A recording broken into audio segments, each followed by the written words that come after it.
Alhamdulillahilladzi amarna binasihati wal afwiya wal rasad wa nahana 'anil ghadabi wal hiqdi wal hasad. Ashhadu an la ilaha illallah wahdahu la syarika lahu alladzi lam yalid wa lam yulad wa lam yakul lahu kufuwan ahad. Wa asyhadu anna sayyidina Muhammadan abduhu wa rasuluhul muayyad. Allahumma shalli wa sallim wa barik ala sayyidina wa habibina Muhammadin wa ala alihi wa sahbihi wa dzurriyyatihi wa atba'ihi bila hasyri wa la'ad. Amma ba'du, segala puji milik Allah, Zat yang telah memberikan kepada kita beberapa atau banyak daripada nasihat-nasihat sehingga kita bisa lurus berjalan menuju Allah Subhanahu wa ta'ala. Dia yang telah memberikan berbagai kenikmatan kepada kita, Dia yang telah memberikan kesempatan kepada kita untuk bisa menampung segala kebaikan-kebaikan dan menepiskan segala kesalahan dan dosa kita. Kesempatan ini janganlah kita sia-siakan, karena kesempatan ini tidak akan datang dua kali setelah kita masuk ke alam barzah atau alam kubur. Salawat beserta salam semoga tetap tercurah limpahkan kehadiran baginda Rasul Muhammad sallallahu alaihi wasallam kepada para keluarganya, para sahabatnya, para zuriyahnya, serta kita selaku umatnya. Hadirin para pecinta Nabi sallallahu alaihi wasallam, alhamdulillah kita memasuki hadis yang ke-16 dari Arba'in Nawawiyah.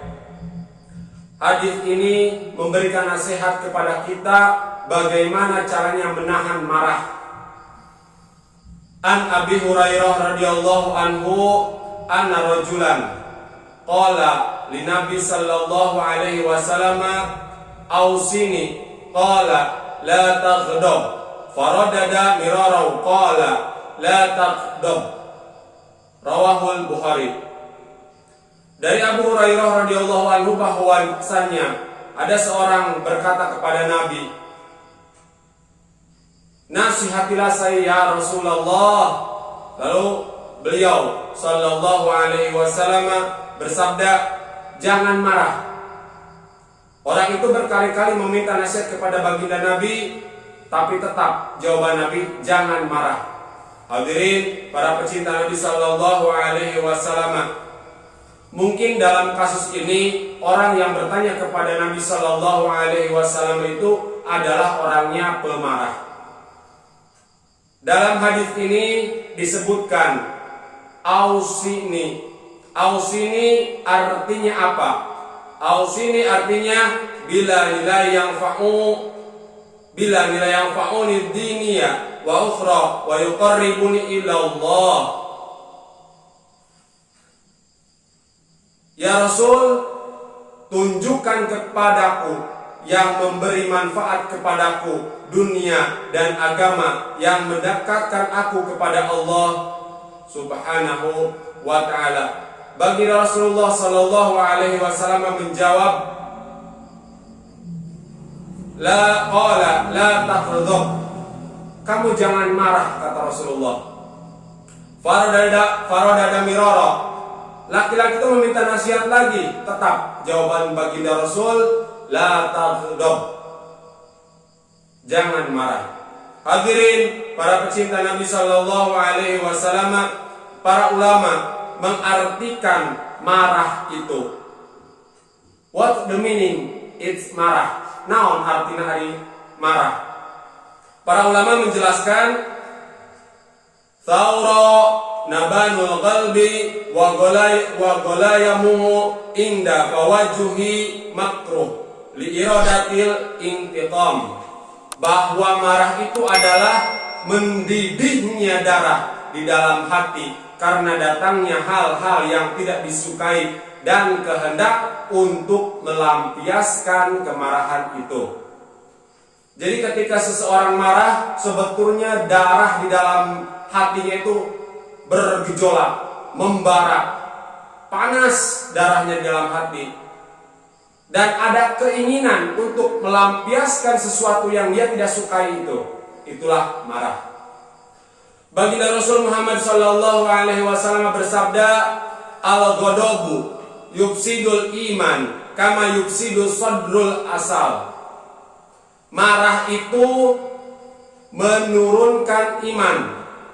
Marah itu merusak iman, seperti merusaknya cuka pada madu. Madu rasanya manis. Ketika ditetesi atau dicampuri dengan cuka, maka madu itu akan berubah. Rasulullah Shallallahu Alaihi Wasallam bersabda lagi, "Ma ghadiba ahadun illa asufa ala jahannam." Tidaklah marah seseorang itu melainkan dia hampir atas jahanam. Kedudukan orang yang marah dekat dengan jahanam. Jelas karena membaranya kobaran darah dalam hati menyebabkan dia dekat dengan jahanam yang meluntap-luntap, yang begitu panas. Sama panasnya antara hati seorang yang marah dengan jahanam. Al-Imam Ja'far bin Muhammad Al-Baqir radhiyallahu anhu berkata, al-ghadab miftahu kulli syarr. Marah itu kunci segala kejahatan. Tidak kita pungkiri bahwa ketika orang marah itu semuanya bersifat jelek. Maka marah itu kunci segala kejahatan. Membunuh mungkin karena marah. Menendang sesuatu atau orang itu juga karena marah. Semuanya awal daripada atau kunci daripada kejahatan. Itu menurut Al-Imam Ja'far bin Muhammad Al-Baqir. Imam Ghazali rahimahullah ta'ala mengatakan, marah itu berpengaruh kepada seluruh tubuh kita, baik zahir maupun batin. Akan terlihat orang yang marah dan yang tidak marah. Berubah secara zahir, fisiknya berubah warna. Misalkan seorang itu warna kulitnya kuning langsat, akan kemerah-merahan karena marah. Mukanya menjadi kemerah-merahan. Yang agak hitam atau sawo matang makin gelap terlihatnya. Itu orang yang marah. Bergetar gerak dan bicaranya jelas.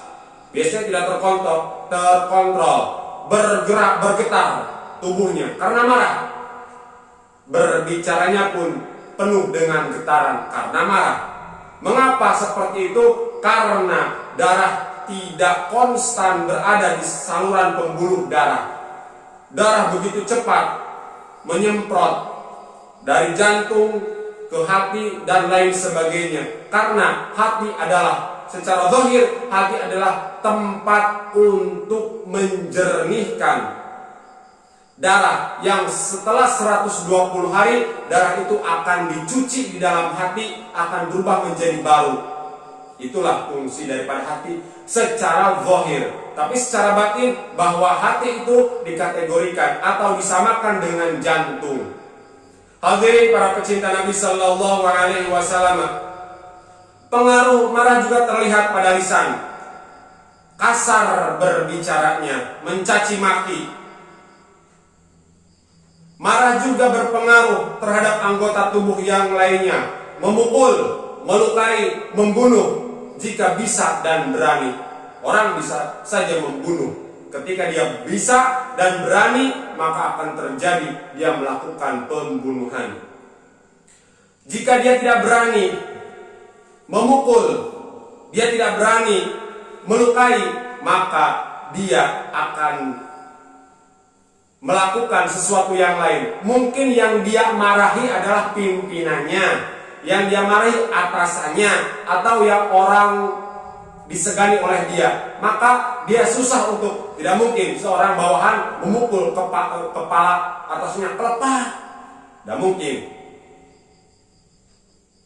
Atau dengan cara yang lain, memukul, atau bahkan membunuh. Orang di atas lebih dia tidak akan berani untuk dipukul atau bahkan dibunuh. Maka yang terjadi apa? Dia mungkin ketika ada piring, dilemparnya itu piring, dipukulkan itu piring ke lantai, gelas dan lain sebagainya. Ada pot, dia angkat kalau dia kuat potnya, kalau ringan potnya, dilempar. Itu orang yang marah. Marah juga berpengaruh pada hati. Akhirnya muncullah dendam, dengki, menyimpan sesuatu yang buruk. Gembira jika orang yang dimarahinya terkena musibah, syukur, rasakan, puas. Nah, itu orang yang marah.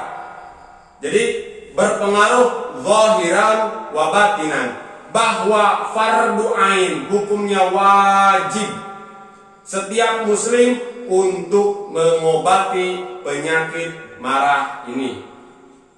Para ulama menjelaskan untuk mengendalikan marah itu ada 6 perkara yang sifatnya ilmu, 6 perkara yang sifatnya ilmu, dan 3 perkara yang sifatnya amal perbuatan. Berarti kata para ulama ada 9 cara untuk mengendalikan marah. Yang bersifat ilmu dulu kita bahas. Yang bersifat ilmu yang pertama, ayyatafakkara fi fadli karmil ghaib. Fi fadli karmil ghaib. Dia berpikir, merenungi tentang keutamaan menahan marah. Jadi ketika akan marah dia merenung, oh marah ini dampaknya akan seperti ini. Sabda Rasulullah sallallahu alaihi wasallam, man kafa ghadabahu kafallahu anhu adzabah. Siapa yang mampu menahan marah pada dirinya, di akhirat Allah akan menahan azab pada dirinya. Ketika akan marah, daripada saya azab di akhirat, mendingan saya menahan marah di sini. Orang yang selalu menurutkan marah itu, maka azab Allah akan menimpanya di akhirat. Hadirin para pecinta Nabi sallallahu alaihi wasallam. Yang kedua, cara untuk menangani atau mengendalikan marah yang bersifat ilmu. Ayyu khawifa nafsahu bi'iqabillahi ta'ala. Dia menakuti dirinya dengan siksa Allah. Rasulullah sallallahu alaihi wasallam bersabda, inna li jahannama baban la yadkhulu illa man safa ghadabahu bi ma'siyatillahi ta'ala. Di dalam neraka ada pintu yang tidak masuk pintu itu kecuali orang yang melampiaskan kemarahannya dengan maksiat kepada Allah Subhanahu wa ta'ala. Mungkin dalam marahnya dia berkata-kata yang justru itu tidak baik untuk dikatakan. Bangsat, goblok, congit. Itu contoh orang yang marah. Yang ketiga, cara mengatasinya, ayyuhadira nafsahu akibatal adawah wal intiqam. Dia menakuti dirinya akibat permusuhan. Dengan marah itu akan timbullah suatu permusuhan, baik atasan dengan bawahan, bawahan dengan atasan, atau sejawat, atau memang dengan masyarakat secara keseluruhan yang sama derajatnya. Yang keempat, cara mengatasi marah yang sifatnya ilmu, ayyatafakkara fi bukhi suratihi indal ghadab. Dia merenungkan jahat rupanya ketika marah. Mungkin dia seorang yang sudah berkaca atau bercermin, banget aing goreng, lamun ngamuk kumaha. Sudah tidak bagus, jelek, beringas, ditambah lagi marah. Dia membayangkan mukanya akan seperti apa ketika marah. Ayatafakkara fi sababil ladzi yad'uhu ilal intiqam. Itu cara yang kelima. Dia berpikir mengapa atau apa sebabnya dia ingin membalas. Yang terakhir, yang keenam, yang sifatnya ilmu, innalladzi qada'un wa qadaru minallahi sabaqa, bahwa yang terjadi ini adalah takdir dan ketentuan Allah. Oh, dia berperilaku seperti itu kepada saya. Dia mungkin membenci saya, mungkin saya dimarahi dan saya ingin marah, tapi mungkin itu adalah takdir Allah yang terbaik buat kita. Hadirin para pecinta Nabi Sallallahu Alaihi Wasallam, itu 6 cara yang sifatnya ilmu. Bagaimana yang sifatnya perilaku? 3 cara yang sifatnya perilaku. Yang pertama, baca a'udzubillahi minasyaitonir rajim. Kita berlindung kepada Allah dengan menyebut Allah Subhanahu wa taala dari godaan setan yang terkutuk. Baca sebanyak-banyaknya. A'udzubillahi minasyaitonir rajim, a'udzubillahi minasyaitonir rajim. Oh, ternyata masih belum mempan dengan ta'awudz. Maka gunakan cara yang kedua, ubah posisi. Ketika kita marah sedang duduk, maka berdiri. Ketika kita marah sedang berdiri, berlari. Ataupun sebaliknya, ketika kita sedang berdiri marah, duduk. Ketika kita duduk masih marah, berbaring. Ketika berbaring, seseorang menempel ke tanah, menempel ke bawah, dia akan netral. Mengapa? Karena manusia diciptakan dari tanah. Dia kembalikan dirinya kepada tanah, maka dia akan reda. Baik. Masih belum juga berhenti marahnya, berbaring belum berhenti, gugulingan, guglutak lutuk kan dia. Gugulingan. Masih juga belum marah, pendam di dalam kuburan. Akan reda marahnya dan hilang sekalian orangnya.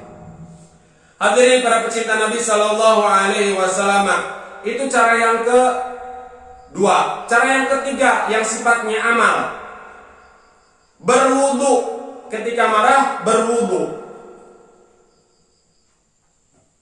Ketika seorang marah, maka panas mendidih dirinya, badannya, bahkan hatinya mendidih. Maka dengan cara berwudu, dia akan reda marahnya.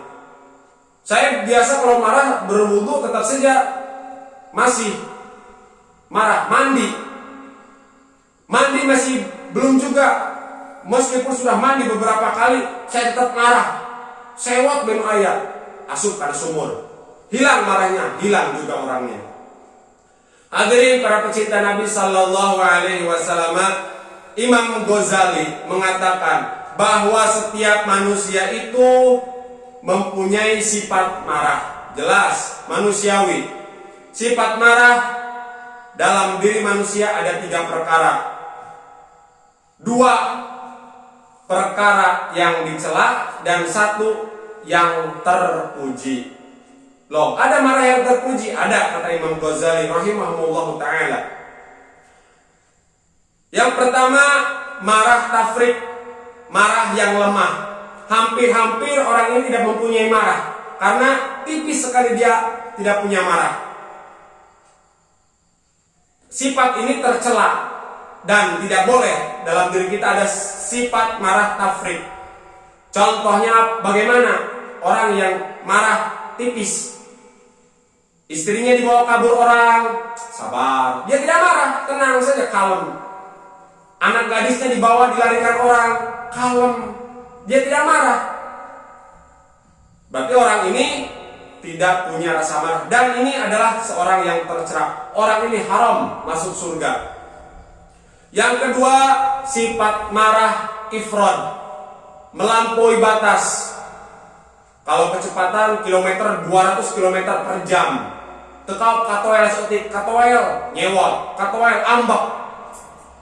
Ini marah ifrad.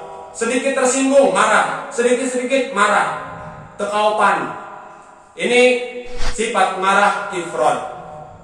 Dan ini juga sifat marah yang tercela dan haram orang tersebut masuk ke dalam surga.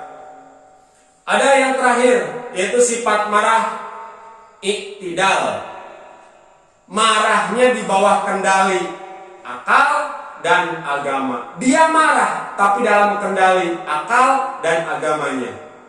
Dia tidak akan marah ketika bukan dalam hal yang ada pada agama. Dia tidak marah karena akalnya berpikir rasional, berpikir realistis. Dia bisa menempatkan kapan dia marah, kapan dia tidak marah, kapan dia memaafkan, kapan dia tidak memaafkan, kapan dia memberi peringatan, kapan tidak memberi peringatan, kapan dia memberi teguran, dan kapan dia tidak memberi teguran. Ini marah yang terpuji. Hadirin para pecinta Nabi Sallallahu Alaihi Wasallam, setiap orang berhak untuk marah karena marah itu adalah bagian daripada jiwa atau sesuatu yang ada pada manusia. Misalnya, contoh, kita boleh marah dan marah itu dianjurkan dengan marah yang terpuji. Misalnya, ada orang menyakiti kita, menjelek-jelekan kita, nama baik kita dicoreng-moreng, dijatuhkan kita merasa tidak enak, kita merasa tidak nyaman. Maka kita boleh marah, boleh, silahkan marah. Tapi dengan satu syarat, niat yang betul untuk marah itu. Kalau kita diperlakukan tidak baik, kita dijatuhkan secara harkat, martabat, dan derajat, kita dijelekan nama baik, maka kita boleh marah. Tapi dengan satu syarat, niat yang betul. Jika kita marah karena kita yang dijatuhkan, karena kita yang disakiti, karena kita yang dicoreng-moreng, maka itu salah marahnya. Yang betul bagaimana? Kita marah karena kita dizolimi oleh orang tersebut. Itu bagus.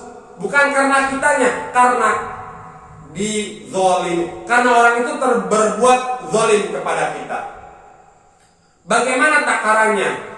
Hadirin para pecinta Nabi Sallallahu Alaihi Wasallam, jika kita disakiti orang, kita marah. Kalau kita bisa itu 100 derajat marah kita. Tapi ketika tetangga kita disakiti dengan perlakuan yang sama, kita biasa-biasa saja, berarti kita marah karena diri kita. Yang betul bagaimana? Kita disakiti, kita marah 100 derajat. Tetangga kita pun disakiti dengan perlakuan yang sama, kita marah juga karena tetangga kita dizalimi oleh orang yang menyakiti. Itu baru betul. Hadirin para pecinta Nabi Sallallahu Alaihi Wasallam, menahan marah adalah nasihat baginda Rasul Muhammad Sallallahu Alaihi Wasallam dengan paparan yang sudah begitu jelas, sudah begitu luas. Mudah-mudahan kita bisa menjadi orang yang bisa mengendalikan marah. Ada marah pada diri kita, tapi marah yang iktidal. Kapan kita marah, kapan kita tidak marah. Terima kasih atas segala perhatian. Insya Allah kita lanjutkan pertemuan di hadis yang ke-17. Mohon maaf atas segala kekurangan. Wallahul muwaffiq ila aqwamit thoriq. Wassalamualaikum warahmatullahi wabarakatuh.